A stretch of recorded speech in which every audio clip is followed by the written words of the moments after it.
नमस्कार, मैं कुलदीप सोनी और आप देख रहे हैं काल देशना में सीधे सवाल।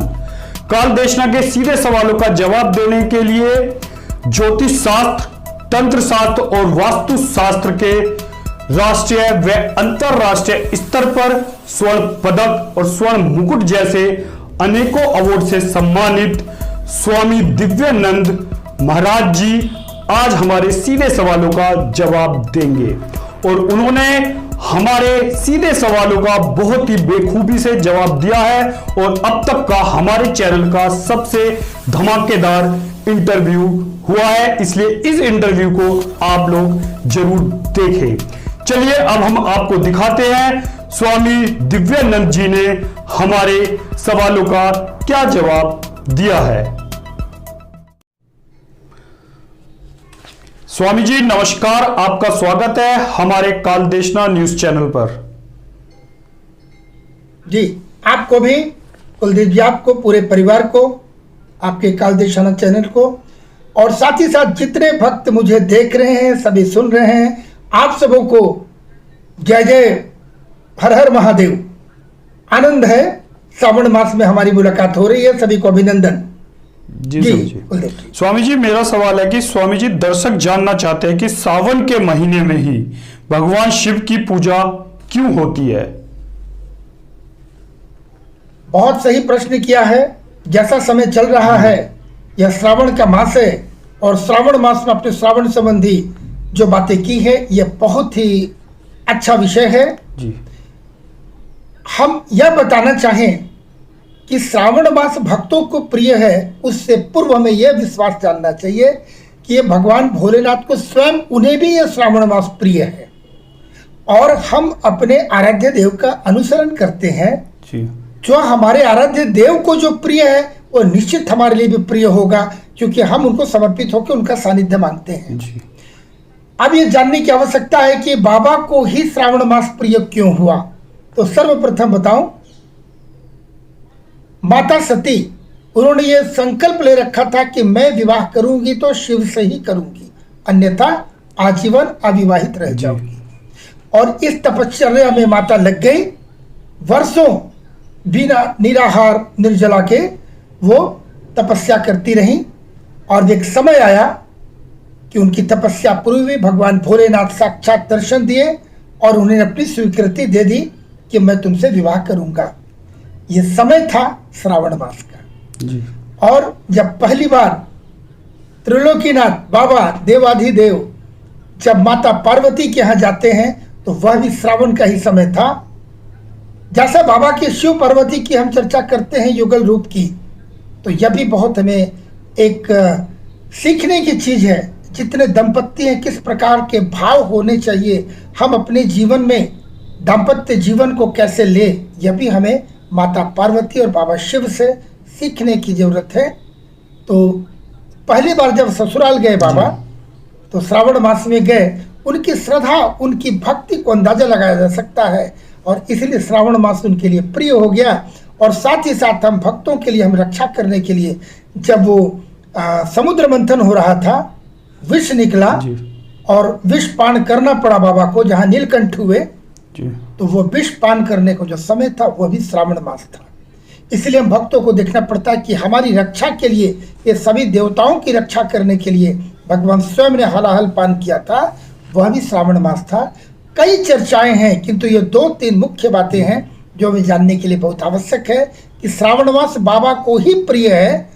हम भक्तों को तो स्वाभाविक है कि हमारे लिए प्रिय होगा ही और इसीलिए श्रावण मास बहुत।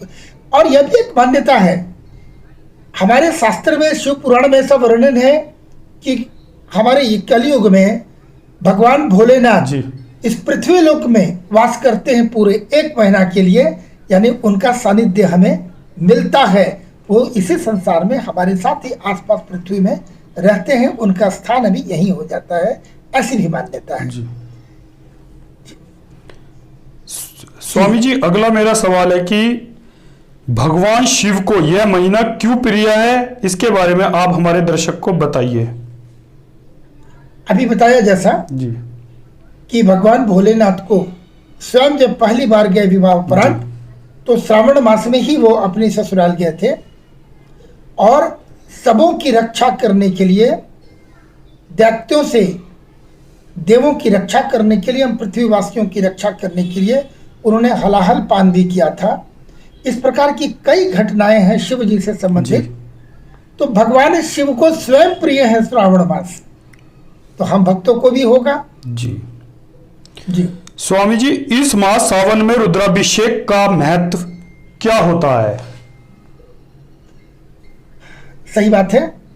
इससे पहले रुद्राभिषेक के पहले हम अभिषेक को जाने। जी अभिषेक क्या है, तब मैं आपको बताऊं कि रुद्राभिषेक क्या का महत्व है और ये क्या होता है। बाबा को देखिए, अलग अलग देवी देवताओं को अलग अलग उपचार होता है। किन्हीं को नमस्कार प्रिय है, किन्हीं को परिक्रमा प्रिय है, किन्हीं को अर्घ प्रिय है। उसी प्रकार हमारे भोले बाबा को अभिषेक प्रिय है, यानी जलाभिषेक, दुग्धाभिषेक, किसी भी चीज का अभिषेक करते हैं तो अभिषेक से बाबा प्रसन्न होते हैं। ये तो बाबा की श्रद्धा और भक्ति की बात है। रुद्राभिषेक, यहाँ दो शब्द हैं, रुद्र अभिषेक। अभिषेक मतलब जल की धार डालना अभिषेक है। रुद्राभिषेक यानी श्रावण मास में रुद्र के रूप में भगवान शिव की अभिषेक किया जाना, वह रुद्राभिषेक है। क्योंकि रुद्र रूप था भगवान का, और वह क्यों, जब हलाहल पान किया तो उनके मस्तक पर जो गर्मी चढ़ी, स्वाभाविक है वो विष का जो कुप्रभाव उनके ऊपर आया, और वो कंठ में जब धारण कर लिए, उन्होंने पान तो नहीं किया ना वो, तो वो कंठ में धारण कर ली, इसलिए नीलकंठ बोलते हैं बाबा को। उनका कंठ भी है, वो विष के प्रभाव से नीला हो गया, और ये संपूर्ण मस्तक पे उनकी जो भी उसका आफ्टर इफेक्ट हुआ वो प्रतिक्रिया हुई। बाबा को शीतलता प्रदान करने के लिए बाबा को अभिषेक किया जाता है। जी। कोई व्यक्ति नशे में हो, कोई व्यक्ति बहुत भयाक्रांत हो, कोई व्यक्ति को किसी को गश्त आ गई हो, तो उसे कहते हैं सिर में पानी डालो, उसे शांति मिलेगी।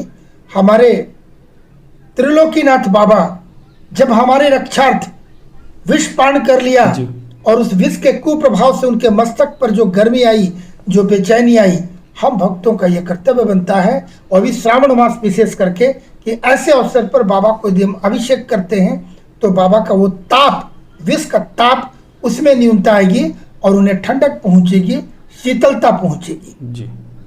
मैं साथ ही साथ ये भी बता देना चाहूं कि बेलपत्र भी चढ़ाए जाते हैं। बेलपत्र का तासीर वो शीतलता है, उसके गुण जो है उसमें शीतल है, इसीलिए बेलपत्र को भी शिवलिंग के ऊपर चढ़ाना, जिससे बाबा को प्रिय है और उनसे शांति मिलती है, वो प्रसन्न होते हैं और भक्तों को उसका अच्छा सुफल मिलता है। जी स्वामी जी। स्वामी जी, कुछ लोग इस पर भी प्रश्न उठाते हैं कि सावन के महीने में शिव का दूधाभिषेक किया जाता है, अभिषेक के बाद शिवलिंग पे चढ़ने वाला दूध गंदे नाले में चला जाता है, और शहर में सैकड़ों बच्चे 2 बूंद दूध के लिए उकलाते हैं। वह इस तरह दूध बहाना क्या उचित है? स्वामी जी, इस पर आप क्या कहेंगे? मैं तो बहुत तीखे ढंग से इसका प्रतिक्रिया मेरे मन में आती है। जी स्वामी जी। पहली बात, कभी भी शिवलिंग में चढ़ा हुआ दूध गंदे नाले पे नहीं जाता। मैं क्षमा चाहकर अपने शब्द को नियंत्रित नहीं कर पा रहा हूं जी, और मैं एक शब्द का प्रयोग कर रहा हूं उन दुष्टों के लिए जो किसी न किसी प्रकार हमारे सनातन संस्कृति के ऊपर ये वर्षों से प्रहार कर रहे हैं।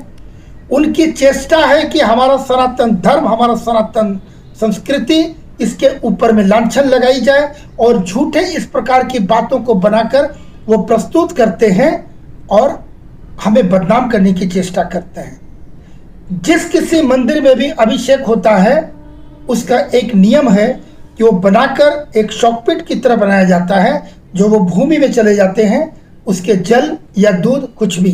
तो पहली बात, मैं प्रतिकार करूं इस बात का कि वो गंदे नाले में कभी नहीं जाता, ये गलत बात है।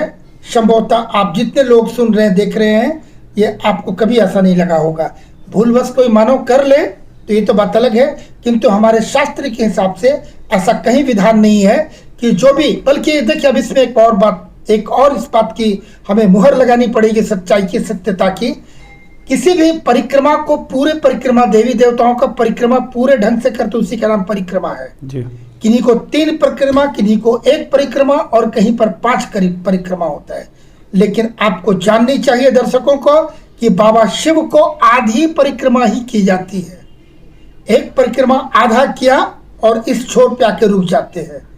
आपने कभी मन में सोचा कि बाबा को परिक्रमा आधा ही क्यों किया जाता है?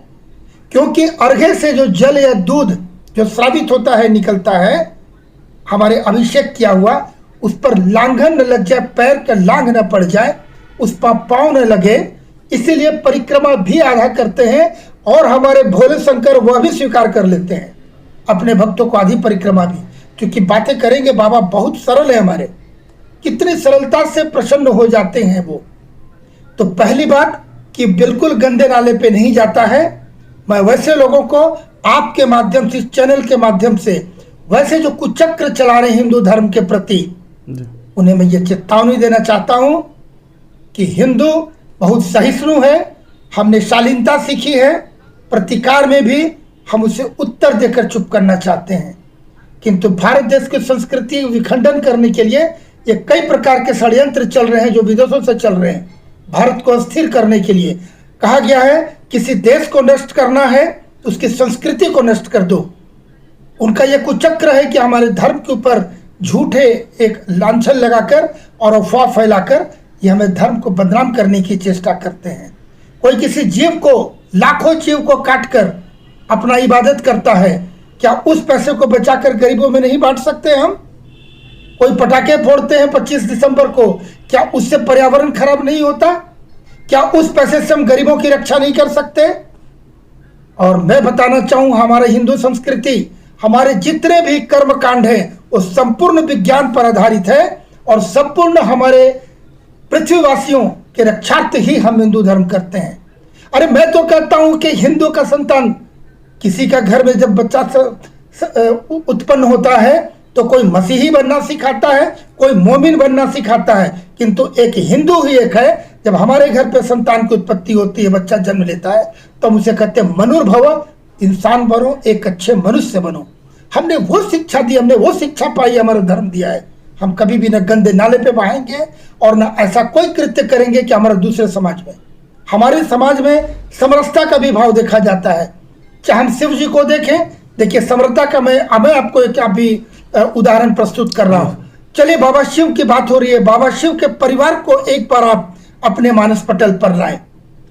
शिव परिवार में बाबा स्वयं, माता पार्वती, कार्तिकेय और गणेश जी हैं, और उनके साथ साथ उनके परिवार में नंदी भी हैं और कई प्रकार के 10 की उनका परिवार है। हम एक बार ध्यान दें कि बाबा के साथ में नागदेव हैं, माता के साथ में सिंह है, एक तरफ चूहा है, एक तरफ मोर है। जब आप गौर करेंगे कि जितनी सवारियां हैं वो सभी एक दूसरे के परस्पर शत्रु हैं, किंतु बाबा के परिवार में एक साथ सभी रहकर एक साथ स्वयं भी शांति से हैं और हमें भी वो शांति प्रदान करते हैं। हमारे आराध्य देव तो ऐसे हैं, तो हम कैसे होंगे? हम उनके अनुयायी, हम इसलिए बहुत सहिष्णु हैं। आता हूं अपने रिचुअल्स पर। हमारे जितने भी कर्म कांड हैं, हम जो हवन करते हैं, हविष्य देते हैं जी, या वो वायुमंडल में जाए, शुद्ध घी, नारियल, नागर या जितनी भी सामग्री हम धुआं में डालते हैं, वो सब हमारे वायुमंडल में जाता है और वापस हमें ही मिलता है। यह विज्ञान बताने की आवश्यकता नहीं, बच्चे बच्चे जानते हैं हमारा धर्म कितना मजबूत है और कितना सहिष्णु है, और एक एक रिचुअल ये वापस हमें मिलता है। हम जब दूध भी अभिषेक करते हैं तो शिवलिंग को समझना होगा, विषयांतर हो जाएगा। जब शिवलिंग को ऊपर अभिषेक करते हैं तो कुछ प्रतिक्रिया होता है जो हमारे मन मस्तिष्क को और इस वातावरण को एक पॉजिटिविटी, एक सकारात्मकता भाव, उस प्रकार की ऊर्जा प्रदान होती है हमारे अंदर, हमारे आसपास। और जब पूरे श्रावण मास में, पूरे भारतवर्ष में जब अभिषेक होगा तो उस दूध का प्रतिक्रिया से कितना गुना, करोड़ों गुना ज्यादा उसका फल हमें ही मिलता है। बात रह गई गरीबों की। हमारे गरीब सिर्फ इसलिए क्या हम बाबा को दूध चढ़ाते हैं? क्या इसलिए गरीब हैं? क्या इसलिए नहीं? आप जितने हिंदू धर्म को देखें, कहीं महामारी होती है, कहीं के प्राकृतिक आपदा होती है, हिंदू धर्म के लोग उसमें सेवा लगाते हैं, लोग अच्छे अच्छे लोग दान देते हैं, पर दूसरे धर्मों को देखिए कहाँ अनाथालय को किसी ने खोल रखा है। आप बताएं, बड़े बड़े फिल्म स्टार हैं, करोड़ों अरबों कमा रहे हैं, क्या उन्होंने कोविड में कभी किसी को दान दिया? कहीं अर्थक्वेक हो गए वहां दिया? तो हमारे धर्म यही सिखलाता है कि सर्वे भवन्तु सुखिना सर्वे सन्तु निरामया, सभी का कल्याण हो। क्या हमारा धर्म मात्र हिंदू सनातन धर्म ही यह शिक्षा देता है? दूसरे किसी धर्मों में ऐसी शिक्षा नहीं है। मैं कोई न्यूनता अधिकता बोल दिया हूं तो मैं क्षमा चाहूंगा, क्योंकि ऐसी बात से बहुत प्रतिक्रिया होती है, बहुत पीड़ा होती है हमारे मन को, इस प्रकार के जब लांछन आते हैं हमारे ऊपर। जी कुलदीप जी स्वामी जी। स्वामी जी, क्या ज्योतिष के अनुसार श्रावण माह में दाढ़ी व बाल कटवाना अशुभ है? हमारे दर्शक को विस्तार से बताएंगे आप। देखिए, शुभ अशुभ की बात हमारे पूर्वजों ने जोड़कर यह पता था कि कलयुग के मानव बड़ा जिद्दी होगा और बहुत प्रश्नोत्तरी करने वाला होगा। प्रश्नोत्तरी तो अच्छी बात है, आप प्रश्न कर रहे हैं, मैं उत्तर दे रहा हूं, यहां तो अच्छी बात है। समाज में देखेंगे बहुत से कुतर्क भी होते हैं, जैसा भी कुतर्क किसी ने दिया ना, दूध की बर्बादी, वो बर्बादी बोल दिया उन्होंने। ये तो पिक्चरों में भी दिखलाया जा रहा है, जो पिक्चर बन रहे हैं उसके फाइनेंसर कहाँ सर, उसके डायरेक्टर कौन है, वहां भी षड्यंत्र चल रहा है कि कैसे हिंदू धर्म में कैसी फिल्में परोसी जाए और आज की पीढ़ी वो पथभ्रष्ट हो जाए और अपने सनातन संस्कृति के ऊपर उंगली उठाए। नाइट्रॉन प्रोटॉन ये चीज जो है वो जब भी टिकता है मनुष्य के शरीर में, वो नुकीले स्थान पे ठहरता है। मनुष्य के शरीर में सबसे नुकीला क्या है? वो बाल, सबसे सूक्ष्म बाल है। बाल, दाढ़ी, मूछ, इन जगहों पर यहाँ नाइट्रॉन प्रोटॉन है। किसी विशेष दिन अपने अपने ग्रहों के हिसाब से, जब 7 ग्रह, मैं तो चूंकि ज्योतिषी हूँ, ये मेरा विषय भी है, आपने सही प्रश्न किया है। हम जो जैसे ग्रहों का स्वभाव, ग्रह 3 प्रकार के होते हैं, शुभ ग्रह, पाप ग्रह और क्रूर ग्रह। तो शुभ ग्रह के लिए तो कोई बात नहीं है, किंतु पाप ग्रह और जो क्रूर ग्रह हैं, उस दिन यदि बाल दाढ़ी को क्षरण किया जाता है, प्रहार होता है, और प्रहार किससे होता है? तो लोहे की चीज से ही हो, या वो नील कटर हो, या वस्तुरा हो, या वो ब्लेड हो, या वो चाकू हो, या वो कैंची हो जी।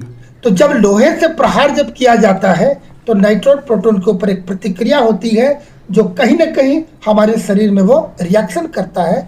इसीलिए विशेष दिनों में शनिवार गुरुवार के दिन मना किया गया है।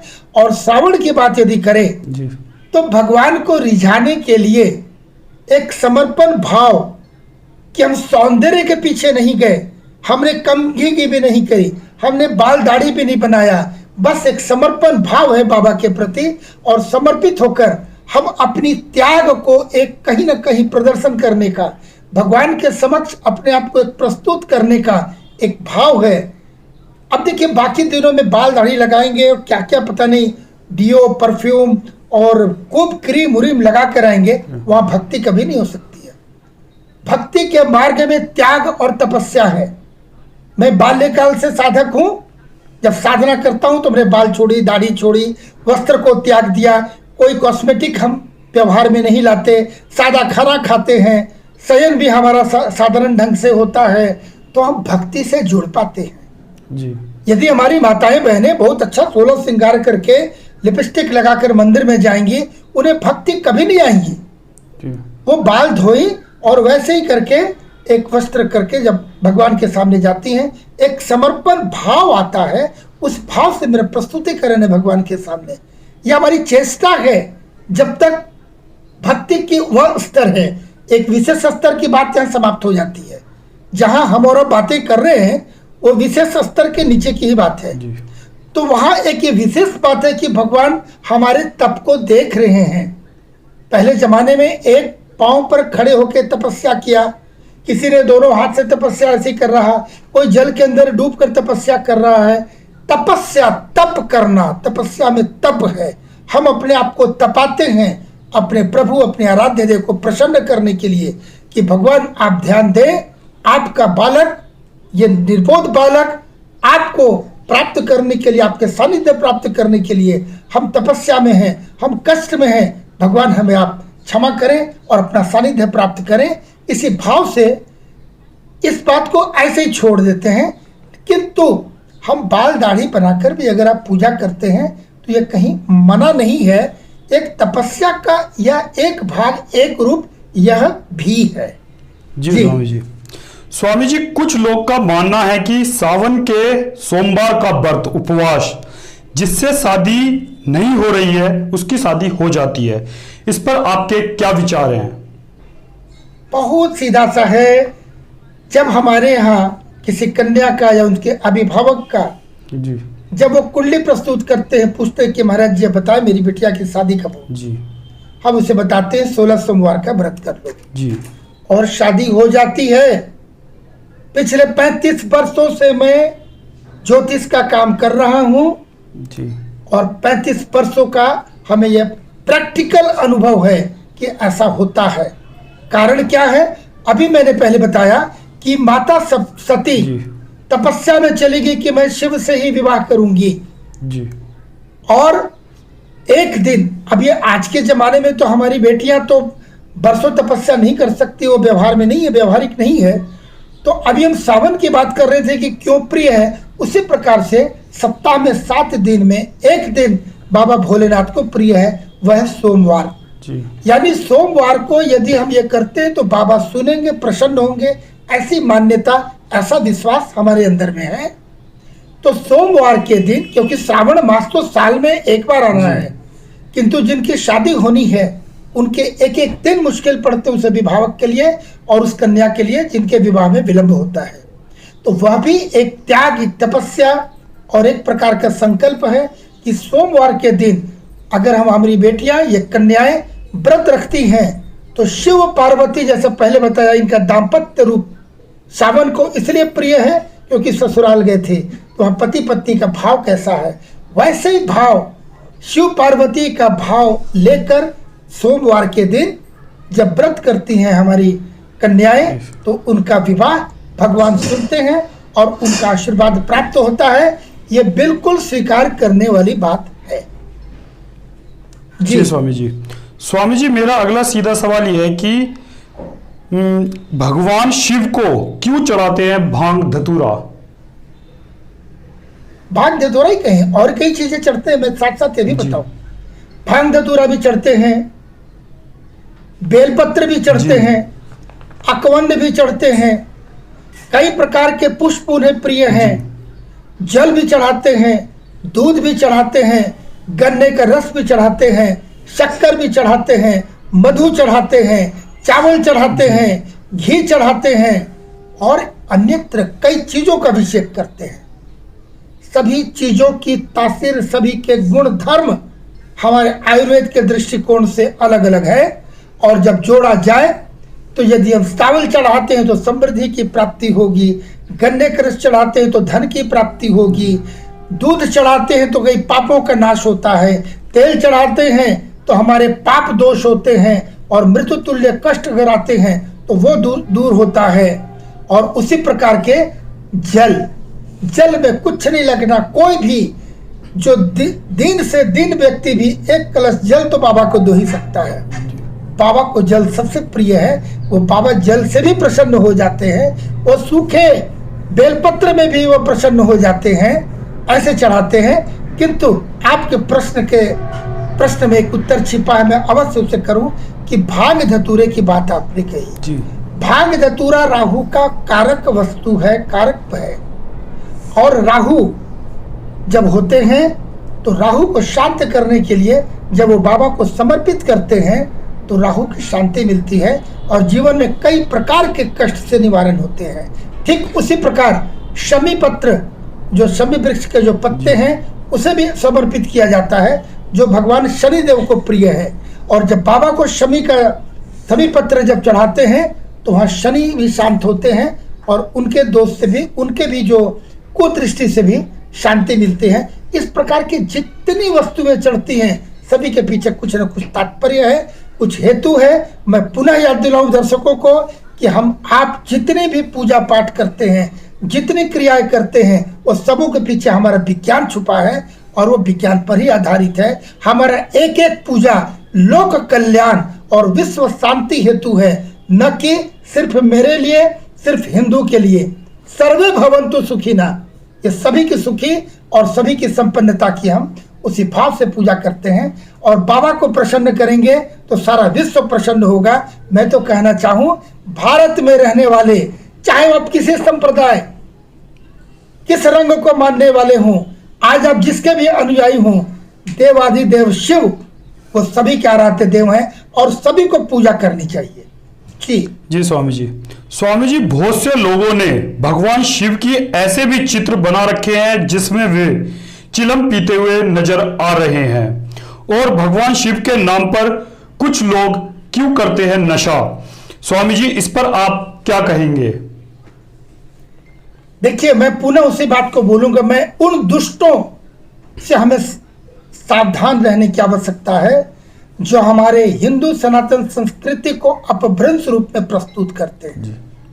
भांग धतूरा को अभी मैंने आयुर्वेद के दृष्टिकोण से बताया कि बाबा को क्यों अर्पित करते हैं, या कुछ नादान लोग जो पथभ्रष्ट हो गए हैं उनके चाल में वो समझते भांग तो नशे की चीज है, जब बाबा को भांग चढ़ा रहे तो हम क्यों नहीं लेंगे, इसीलिए वो सेवन करते हैं। हमारा धर्म किसी भी प्रकार के नशे को प्रोत्साहित कभी नहीं करता है, हम सात्विकता को करते हैं। जो बाल दाढ़ी नहीं बनाएगा, जो लहसुन प्याज का सेवन नहीं करेगा, वो भांग धतूरा शराब और चिलम की बात तो दूर रह गई। वैसे लोगों से हमें सावधान रहने की आवश्यकता है। और जो चित्र बनाते हैं, चित्र बनाने वाले कोई एक वर्ग के लोग हैं, वो कोई भी बना सकता, उसके मन में कुबुद्धि आ गई, दुर्बुद्धि आ गई, और बाबा को या तो अनजानवश या किसी षड्यंत्र में बाबा को दिखा दिया। मैं तो बोलता हूं दूसरे धर्म में करके दिखा ले। अगर किसी के आराध्य देव को थोड़ा उल्टा सीधा कर ले तो बेंगलुरु और केरल से लेकर दिल्ली जलने लग जाता है।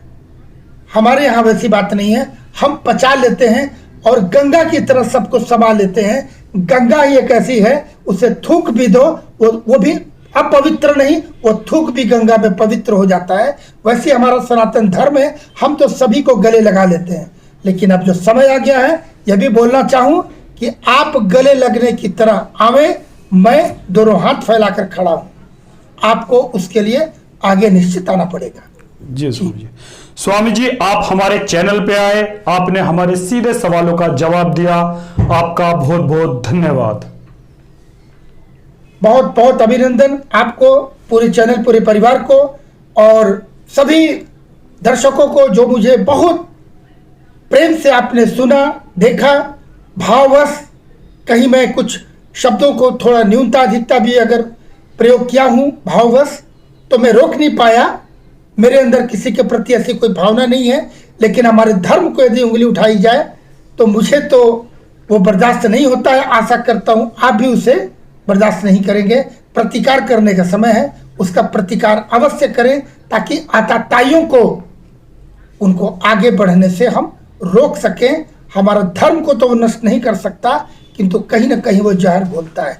हम तो जहर पीने वाले, जहर को पान करने वाले को भी पूजा करते हैं, हम कर सकते हैं। तो मेरी न्यूनता अधिकता के लिए क्षमा करेंगे और पुनः सभी को ओम नमः शिवाय, हर हर महादेव। हर हर महादेव। ओम शांति। धन्यवाद। आप देख रहे हैं काल देशना। काल देशना के सीधे सवालों में अभी आप देख रहे थे स्वामी दिव्यानंद जी महाराज, जिन्होंने हमारे सीधे सवालों का बड़े ही बेखूबी के साथ जवाब दिया।